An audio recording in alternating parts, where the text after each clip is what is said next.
We're in 1 Samuel chapter 13, verse 8. A little context here. 1 Samuel chapter 13, verse 8. A little context. The soldiers are going to go to war. Samuel, the prophet, said, hey, I'll be here on such and such a time, and when I come, I'll do an offering so that we can ask God's presence to be upon our army going out to war. So King Saul, I want you to wait for me, all right? And let's pick it up while Saul is waiting for the prophet Samuel to come.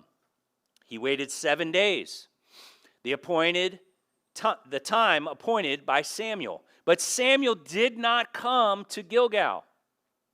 And so those of you who got mad at me because I'm late, just remember this verse, okay? Sometimes your prophet's going to be late, man. Don't hate. I'm late. And I'm just kidding.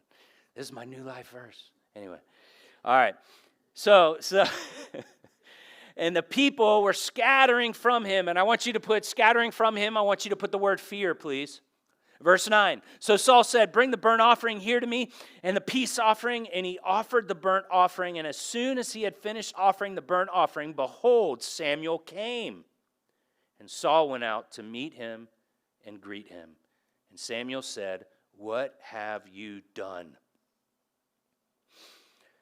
And Saul said, when I saw that the people were scattering from me, so again, put fear above that, and that you did not come within the days appointed, and that the Philistines had mustered at Michmash, so there, fear again. Fear, the Philistines were there. There's fear. I said, now the Philistines will come down against me at Gilgal. More fear. So that's that self-talk that's coming in. Anybody else had self-talk like that? When circumstances are changing, all of a sudden you're looking at the circumstance and what's happening? Oh man, I'm getting afraid.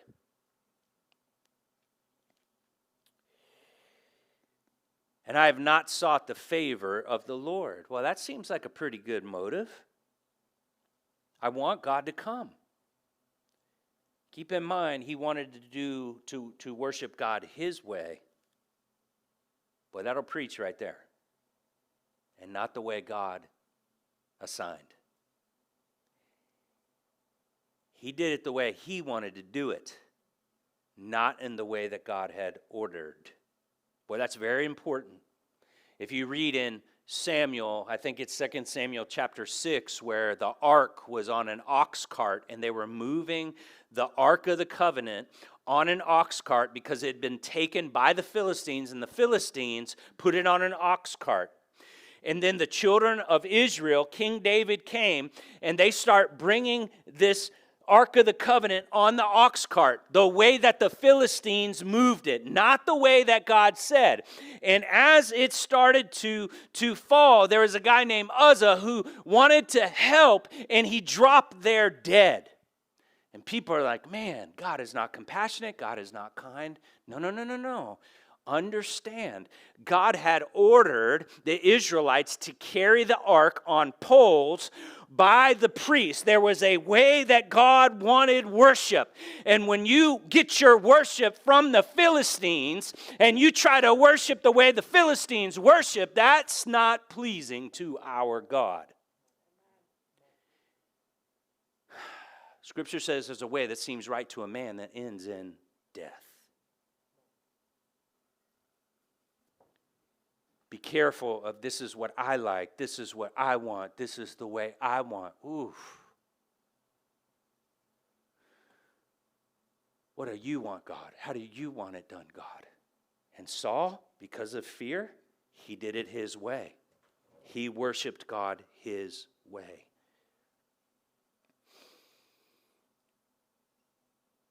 So I forced myself, verse 12, and offered the burnt offerings, verse 13. And Samuel said to Saul, you have done foolishly.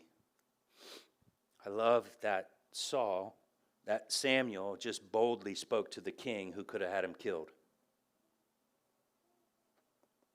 Some of us shrink back from saying to leadership what needs to be said because of fear. Tiffany, you going to tell me I'm wrong even though, yeah, come on now. You better not shrink back. If you see me off in any way, you better come to me. But have a verse, though. Have a verse. You have not kept the command of the Lord, your God, which he commanded you, for then the Lord would have established your kingdom forever over Israel forever. Hey, you need to highlight that, Christian. Why? Because think about this. We know Jesus came from the lineage of King David, right? The root of Jesse, like we know this, but think about this.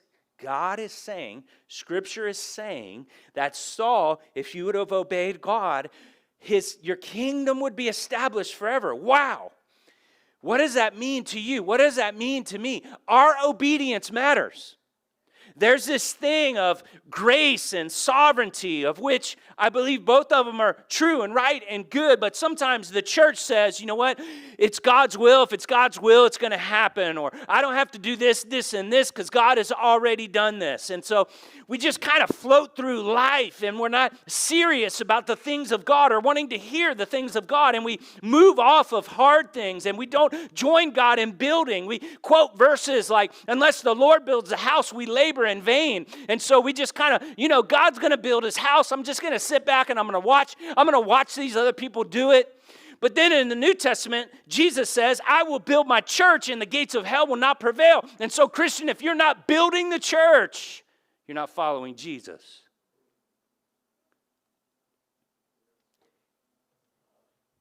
Some of us have been so convinced, and it's called, like a sloppy grace, that we don't have to do anything because Jesus did it all. And we're covered by the blood. Is that true? Yes. But how many of us will not see or experience what God has for us because we have the heart of Saul where we want to worship God our way? You think God is Burger King, have it your way. We treat church like that as well.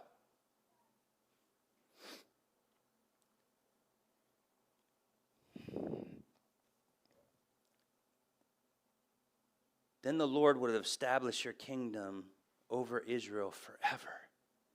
Forever. Wow. Say, my obedience matters. But now your kingdom shall not continue. The Lord has sought out a man after his own heart to be prince over his people, because you have not kept what the Lord commanded you. Now, jot down right there Acts 13:22, because Acts 13:22, it says in the New Testament that David was a man after God's own heart. David loved God. He was after God. He was after the things of God. And Saul wasn't. He had fear of man, and he was more concerned with pleasing the people, and he was afraid that they were going to leave rather than waiting on the Lord and doing what the Lord said. And he lost the kingdom because of that. Jeez. That's heavy. I want you to turn to Psalm 31, please. So, if you've been coming, we are slowly going through 5 chapters a week, 150 chapters of the book of Psalms. And so this week we were to be as a church in Psalm 31 through 35. Next week we're going to be in Psalm 36 through 40. And if we don't read everything, if we don't get to everything, we are still moving on. If I don't read every verse, we're still moving on. All right? Why? Because this series isn't about expository preaching. This series is about you being in the Word and soaking in it. You taking a chapter and making that a chapter a day, and there's 5 days that you can do that out of the 7. And then you've been encouraged to say, okay, is there a verse that jumps out at me? And make that verse your verse for the day. Let's look at Psalm 31, verse 7. This was my verse for the day. I will rejoice and I will be glad in your steadfast love, because you have seen my affliction. You have known the distress of my soul. And you have not delivered me into the hand of the enemy, and you have set my feet in a broad place. And my focus was really, I will rejoice and be glad in your steadfast love. Why did that jump out at me? When I look at my life, me looking at my life, this is why Psalm 32 is important, because it says there should no deceit should be in us. How many of us know we're deceived a lot? All right, three or four people. The rest of you are deceived that you're not deceived. That's why we need the body of Christ. I have been deceived. I will be deceived. I cling to this word. I cling to this because it is truth.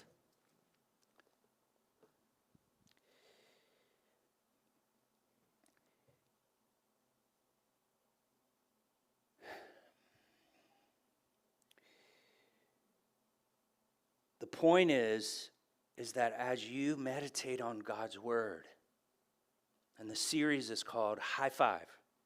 Give God 5. 5 chapters a week. Just give him 5.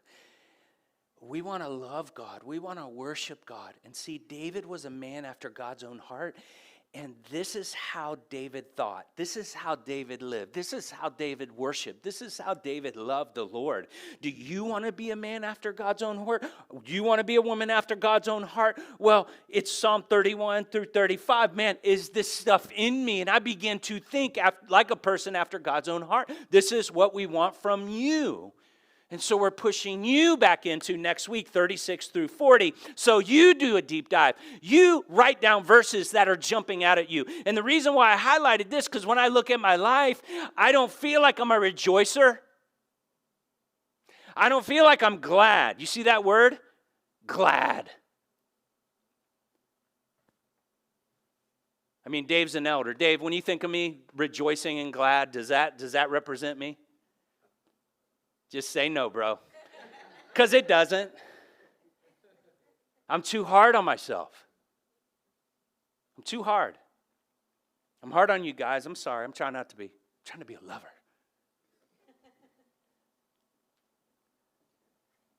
But I'm pressing in. God, I want to be a person that's a rejoicer and that's glad. And you know why? He revealed to me why I'm not. In your steadfast love.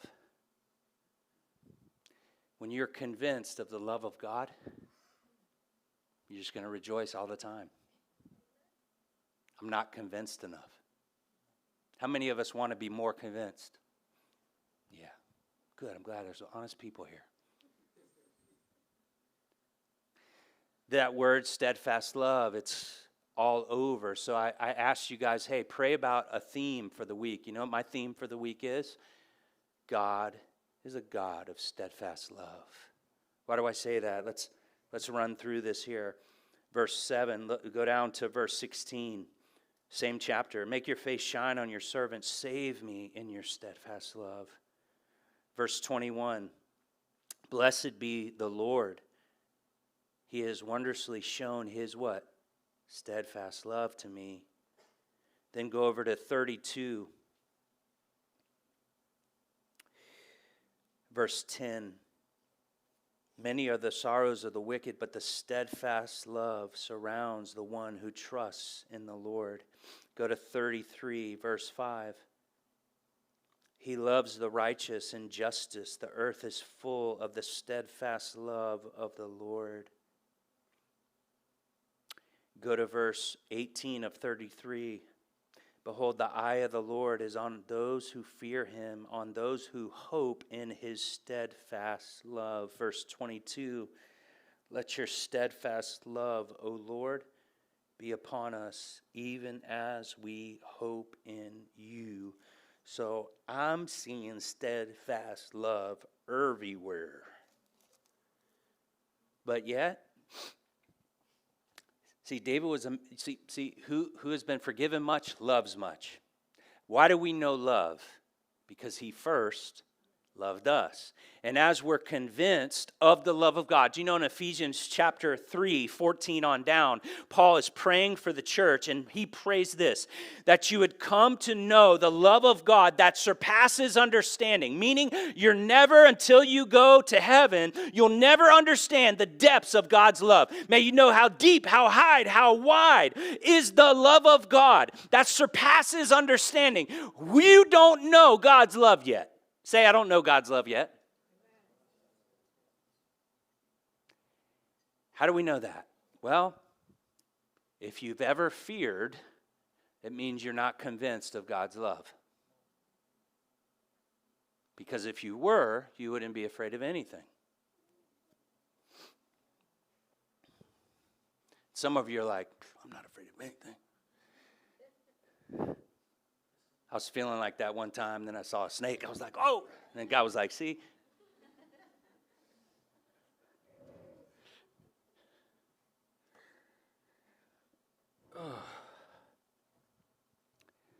Are you and I convinced of the steadfast love of the Lord?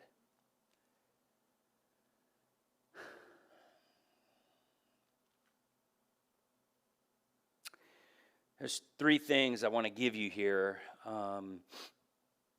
And look at verse 7. You see, I will rejoice and be glad in your steadfast love, right?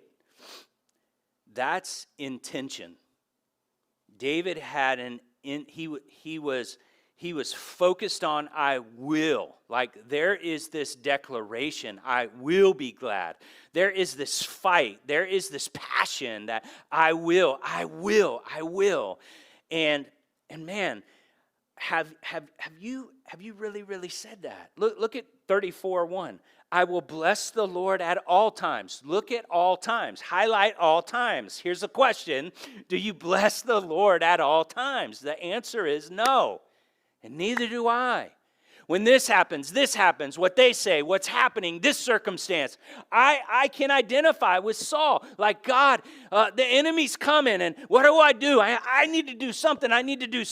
What if what I need to do is learn how to bless the Lord at all times, to be convinced of his steadfast love, to worship him? Consider it joy, my brothers, when you go through trials, right? Because why? It's the testing of your faith. It's producing something in you. Thank you, God, for another trial. I will bless the Lord at all times. His praise will continually be on my lips. Oh, God, raise up a church where we praise. Raise up a church where we worship. Raise up a church where we're convinced of your steadfast love, God. And so when I look at this and I started to look at these passages, I see after verse, where is it? 7, right? That David, he is turning towards the steadfast love of the Lord. Look at verse 16. Make your face, Psalm 31:16. Make your face shine on your servant. Save me in your steadfast love. So not only is he declaring with intention that I will rejoice, I will be glad in your steadfast love, but he also turns to face the Lord, wanting God to really show him his steadfast love. Like there is this intimate turning in. And then it says in verse 21, blessed be the Lord, for he has wonderfully shown his steadfast love to me. For he has, that word has is past tense. So now what is David doing? So there's this intention, I will. There is this intimacy where he turns his face into the Lord, saying, yes, God, you are a God that is with me. You're an ever-present help in times of trouble. Where can I go from your presence? You said you're never going to leave me or forsake me. Even though I walk through the valley of the shadow of death, I will not fear evil. Why? You are with me. So my face is turned to your steadfast love. And then here in this passage, he says, He has shown his steadfast love to me. He is reminding himself of what God has done. How much of your time do you spend sitting, reflecting on how has God shown you his steadfast love? I want you to see something here. When we look at this, chapter 31, look at verse 3. For your name's sake, you lead me and guide me. He is declaring that's the steadfast love of the Lord is leading me and guiding me. Verse 5. You have redeemed me, O Lord, faithful God. He's recounting the steadfast love of the Lord there again, saying, you have redeemed me, right? And then in verse 7, he says, you have seen my affliction. You have known. You have not delivered me into the enemy. And you have set my feet in a broad place. Again, he's recounting the steadfast love of the Lord. And then we go to 19. He's reminding himself of how abundant is your goodness, which you have stored up for those who fear you. Do you know God has goodness stored up for you? And David is going over that, reminding himself of how good his God is, recounting the love of God. You have worked for those who take refuge in you. Do you know while I'm working, God is working on my behalf? Verse 20, in the cover of your presence, you hide them. You store them in your shelter. Verse 22, you hear the voice of my pleas for mercy when I cried, past tense, to you for help. The Lord preserves the faithful. That is what he does. So all of these passages here in 31, so he looks with intention in verse 7. And then he turns his face towards the Lord, which is verse 16. But then after that, he remembers what God has done. And he says in verse 21, blessed be the Lord, for he has wondrously shown his steadfast love to me. If you want to be a person that is rejoicing and praying, you've got to sit down and do these things. Make it an intention of your God. Give me a passion to worship you. Give me a passion to love you, God.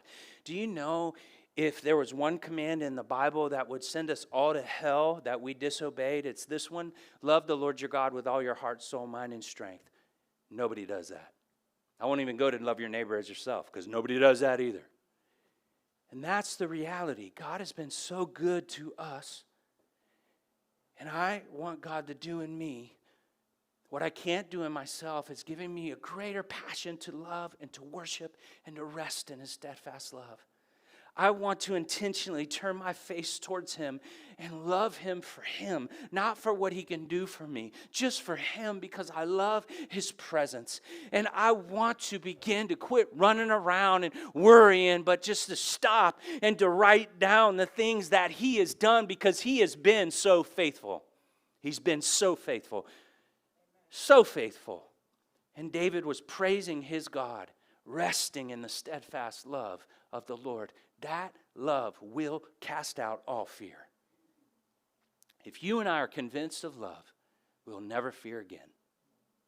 And I don't beat myself up when I give in to fear. I just say, you know what, God, you just exposed me. I'm not convinced of your love. Please reveal more to me. Help me to love you, God. I want you to look at verse 3 of Psalm 31. Notice it says, for your name's sake, you lead me and guide me. As a person that prays for people a lot, and people come to me and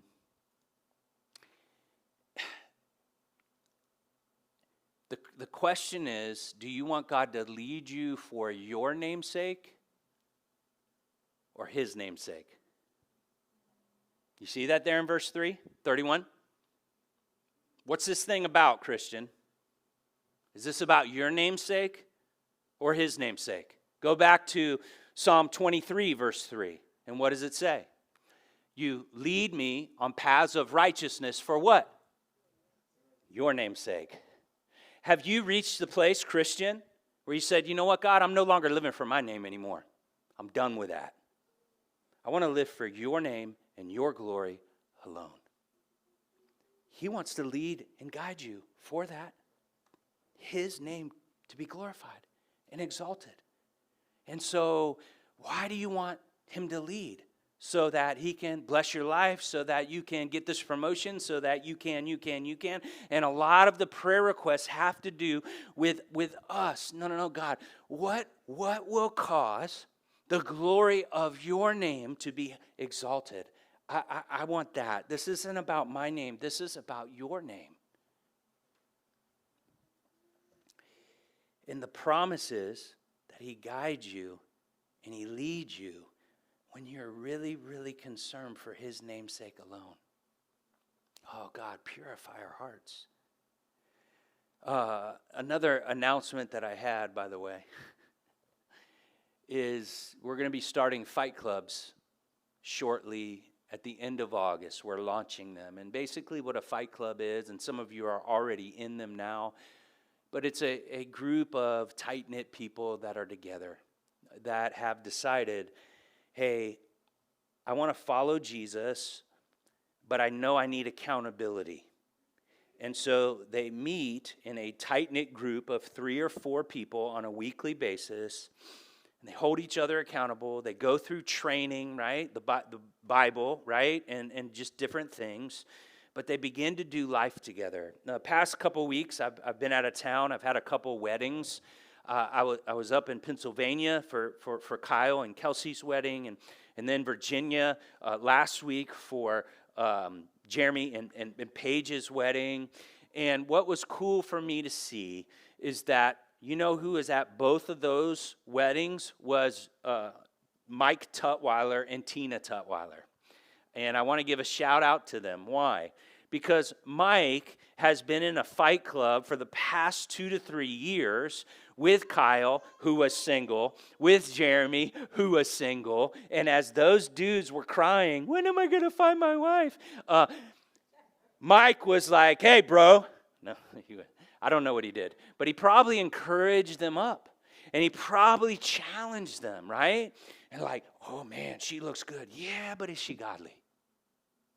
And Mike was that older person that was speaking into this situation, walking with these young men. So it moved from Bible study to, hey, I'm going to your wedding out of town because I love you. It's family. We're family now. And I'm just so proud of Mike and Tina for that.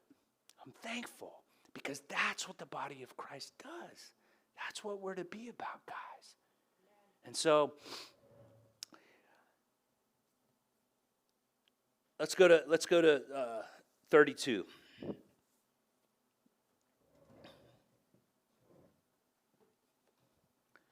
People are like, Chris, where did that fit in with the text? It didn't. I forgot an announcement, and so I just want to throw that in. I can do that, I guess, you know.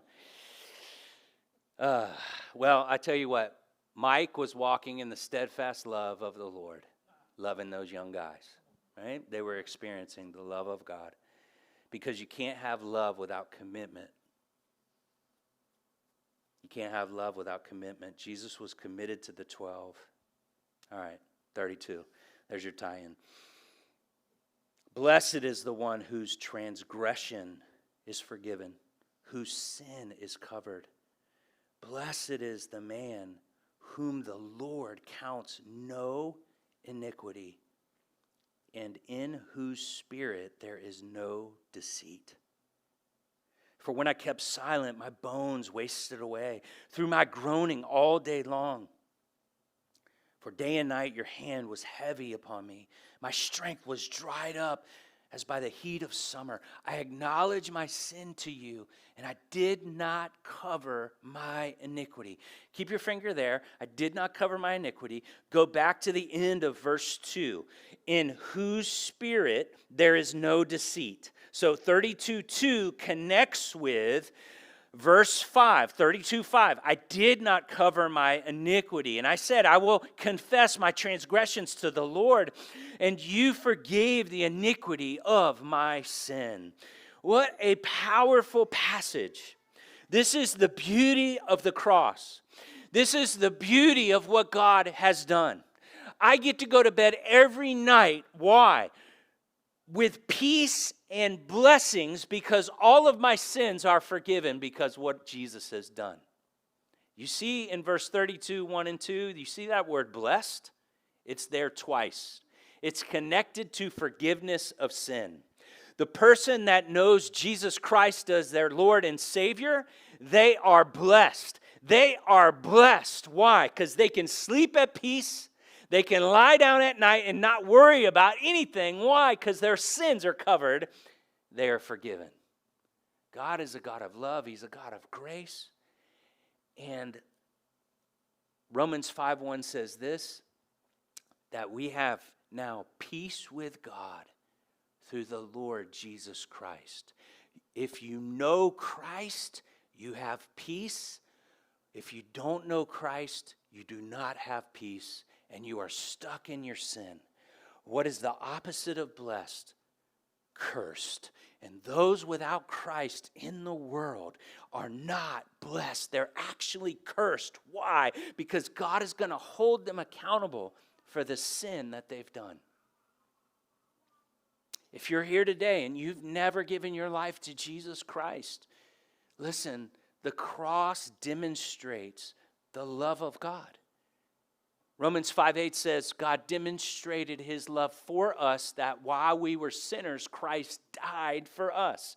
So God, Jesus, died for my sins on that cross. And because I put my faith in his finished work of the cross, his death and his resurrection, all of my sins are forgiven. Psalm 103 comes into play.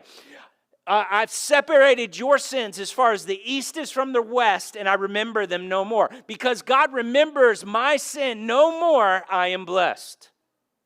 If you haven't turned to Christ as your Lord and Savior and asked forgiveness for sin, you are the opposite of blessed. You are actually cursed right now. The good news of the gospel is this, is that Jesus Christ became a curse for us. Because Scripture says, cursed is he who hangs on a tree. Jesus died on that cross and became a curse for us. Hallelujah, amen. I am blessed because my sins are all gone. Not only my past sins, but my future sins. What do you mean, Chris? When you look at Peter, and you see this word here in whose spirit there is no deceit, right? There's no deceit. We are deceived all the time. All the time. All the time. Again, if you don't think you are, you're deceived. And so it creates a humble state for us. So here's Peter. Jesus is saying, hey, I'm going to die on the cross. Peter says back, he was deceived because of pride. He thought he was better than he actually was. How many of us have ever thought we were better than, yeah, okay. Step on the basketball court with me, bro. You see what time it is. I'm just kidding. So Peter, he's like, no, Jesus, I'm going to die for you. I'm going to die for you. Did Peter believe that with all of his heart? Yes, he did. How do we know that? Because when the guards came to arrest, Peter pulled out his knife and he cut off the ear of Malchus. Cut it off. So Peter did do that. But then circumstances went from here to here. And he sees his king, the Messiah, being taken away. And all of a sudden now, when it got real tough, fear set in. And what happened? He denied Christ 3 times. 3 times he denied him. Jesus said that, Peter, you will deny me 3 times, and it ended up happening. See, Peter was prideful, arrogant. He believed he would die, but when it came down to it, he didn't.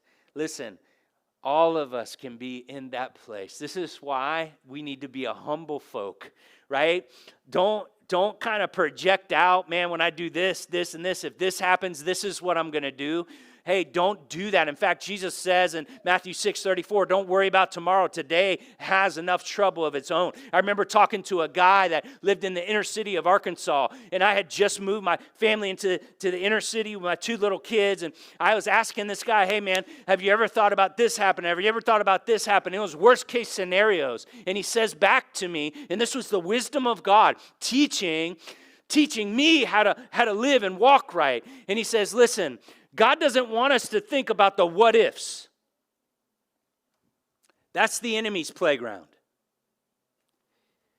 I've got to live in today, trusting that even if God will give me the grace to be able to handle it.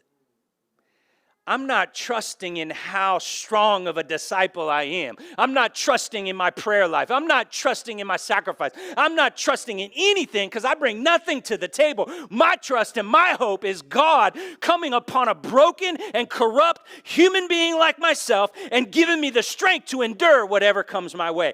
That is where my hope lies, in the grace of God, not on my discipleship. And we need to be very careful because a lot of us are deceived in the church and we think we're better than we are, and we're depending on our works of righteousness and not the Holy Spirit. How do I know that? I'd be first in line on that. I don't want to do that anymore. No deceit. No deceit.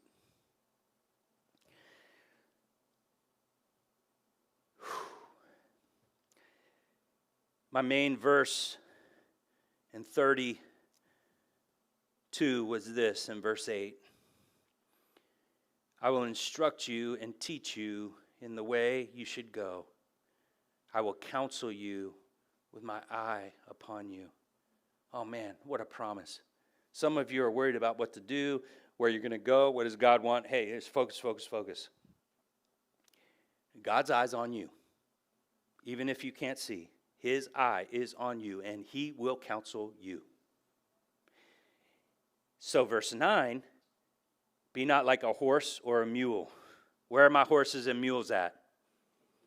Without understanding, which must be curbed with a bit and a bridle, or it will not stay near you. See, because we are not convinced in the steadfast love of the Lord, we have a wrong view of God. If I go to God and ask him, for me, one of my issues is performance, right? Not having a dad, having coaches as dad types.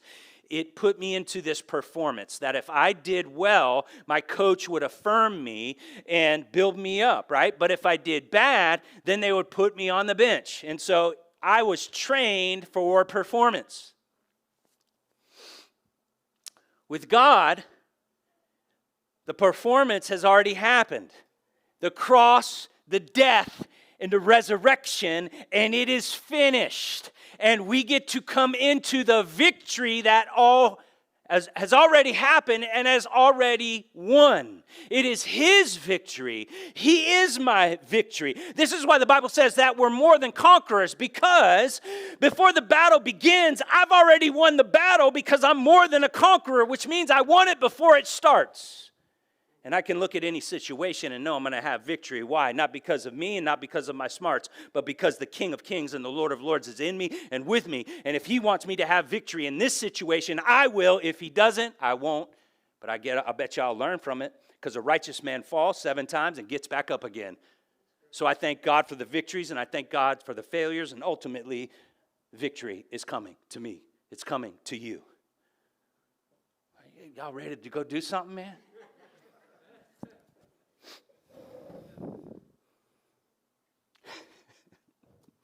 Some churches that I'd be like, y'all ain't hearing this anyway, but I'm not going to do that because Because I don't need to say that. Why? Because we've already prayed, God, give me ears to hear. God, give me ears to hear what the Spirit is saying. So you're going to hear what God has ordained for you to hear. Amen?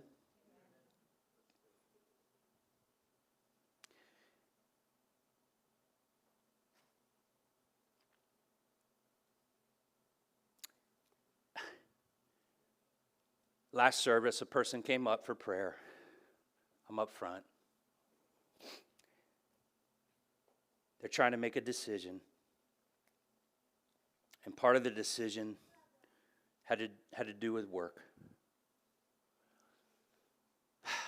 I knew the person, so part of being a good prayer partner is sometimes you can know the person and what's going on, and your flesh can kind of get in the way, and sometimes you might. So I said to this other guy who was praying with me, who didn't know this person, I said, hey man, why don't you pray? Maybe the Holy Spirit will speak. And so this person starts praying and said a few words that basically had to do with starting a business.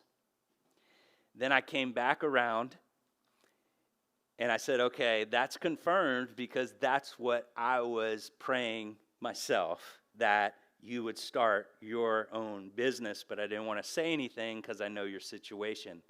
This is the crazy thing, I kid you not. This young person was in an AC business. The person that was praying next to me, I did not know it. They own their own AC business, and they started their own AC. See, this person's Dick Altman. He's new to our church. You might not know him, but he was praying with me. I had no idea. And so, boom, that was there. And then from there, Angel just comes over to say what's up. And Angel started his own business with nothing but a wrench and a praying wife. What was more important? The praying wife. And so I'm sitting over here, this small little church, the very thing that we're praying about, God gives two guys that all did what this young man's calling them to do. Now, don't tell anybody this, because I don't want this little young man pressured. He needs to hear from the Lord. But bro, what does that verse say again? He will counsel you with his eye upon you. He will instruct you, 32:8, in the way that you should go. God will fulfill what he wants to in your life because he has plans for you. He has things for you. He's going to counsel you because he is a wonderful counselor.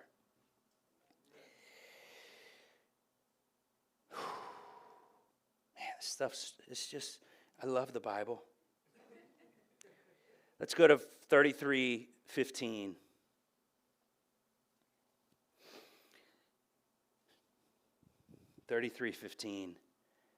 Again, this was my verse this week.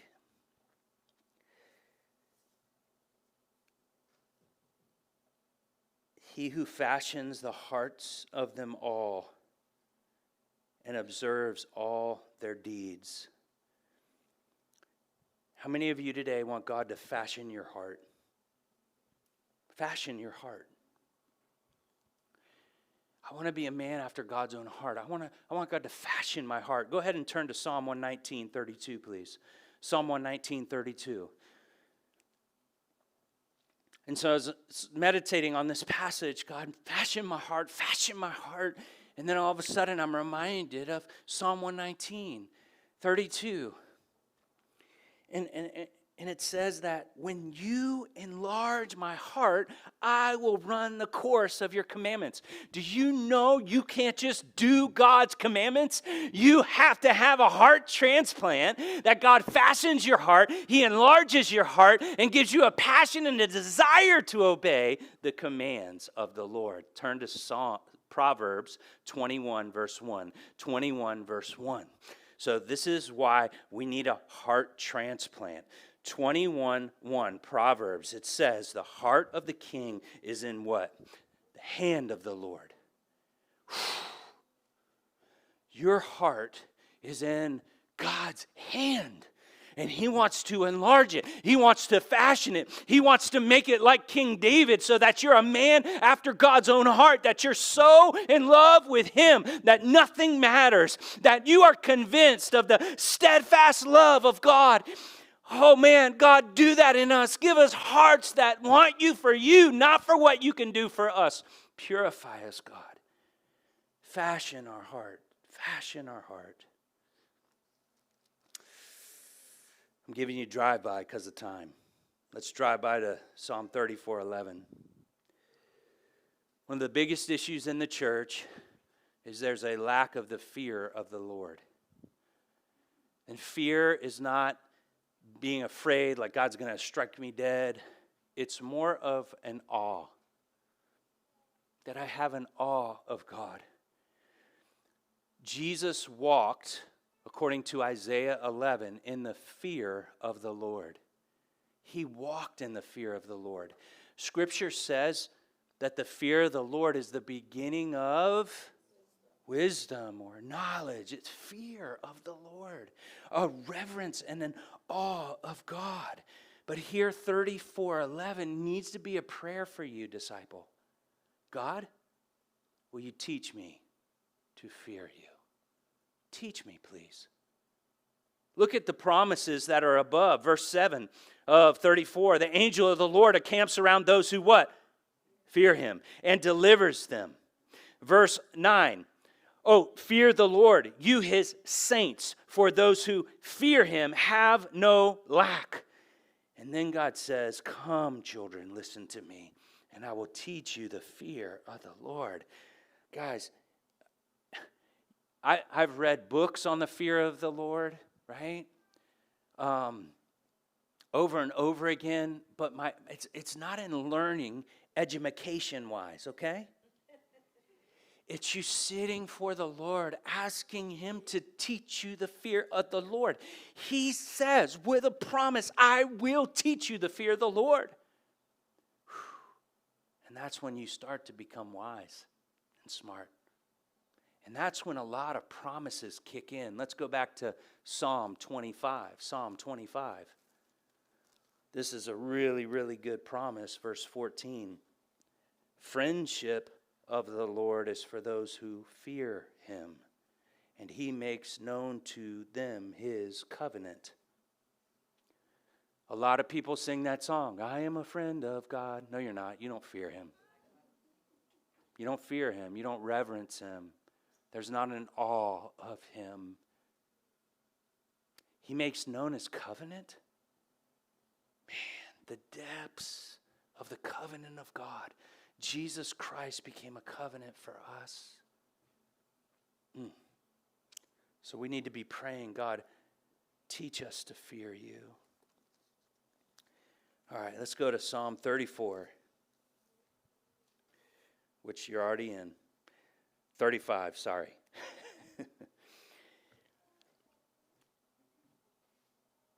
You know what? Let's do this here. I forgot something. Okay, so remember in Psalm 32, verse 8, it says, I will counsel you with my eye upon you.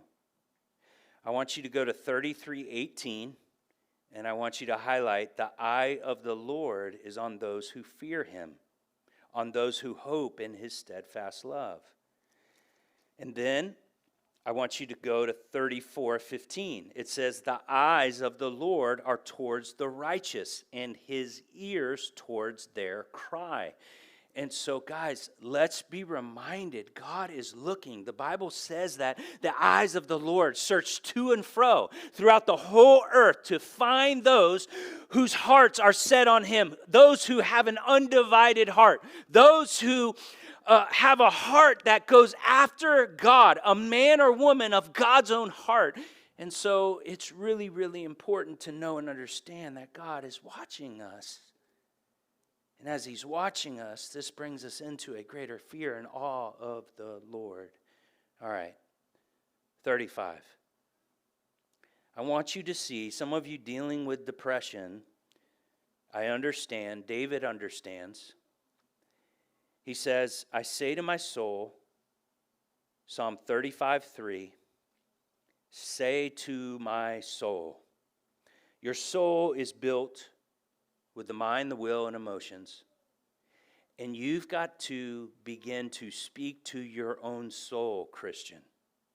You've got to begin to declare things that you're thinking like you have to have soul care. No, God is my salvation. I am your salvation. You see that?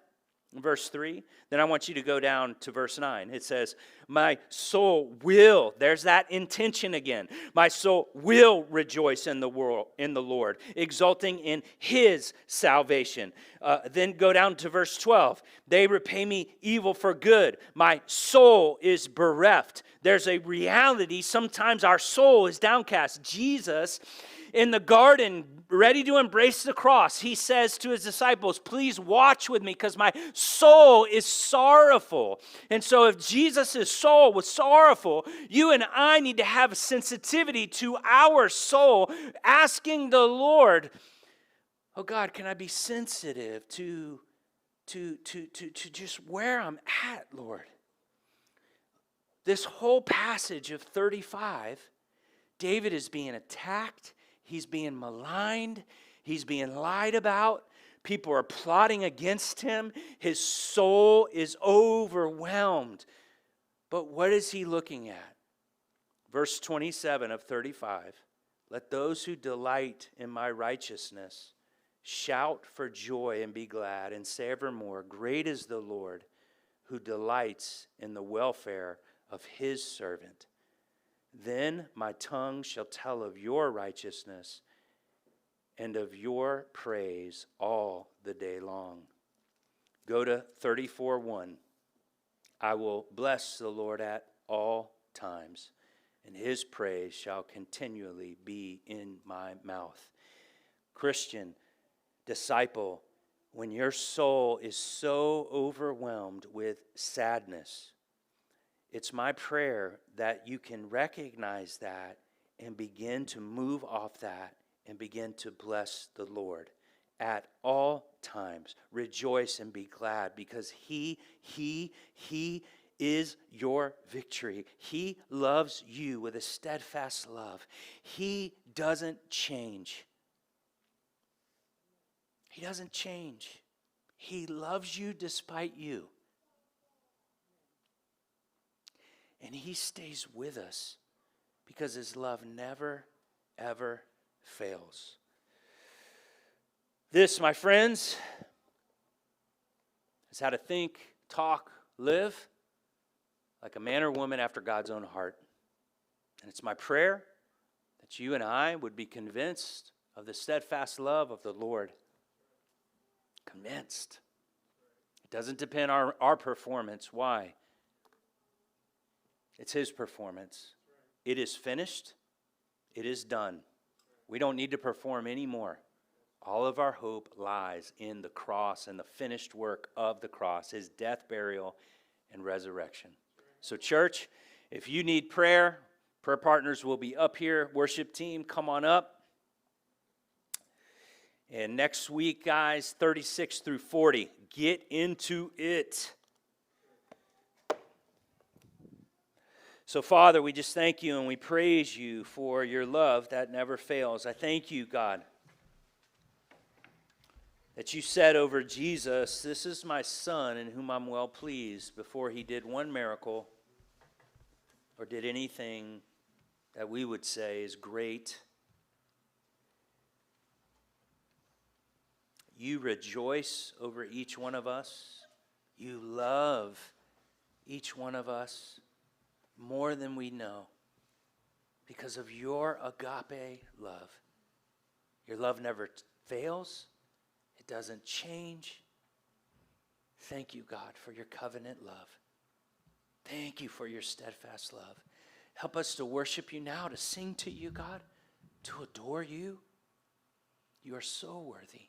I pray for those that are here. If they need a touch from you, God, may you just touch them now in Jesus' name. May you overwhelm them with your love and kindness. May they hear you rejoicing over them and singing over them. May you quiet them with your love. And those that need prayer, God, would you just draw them forward as we worship you, Jesus.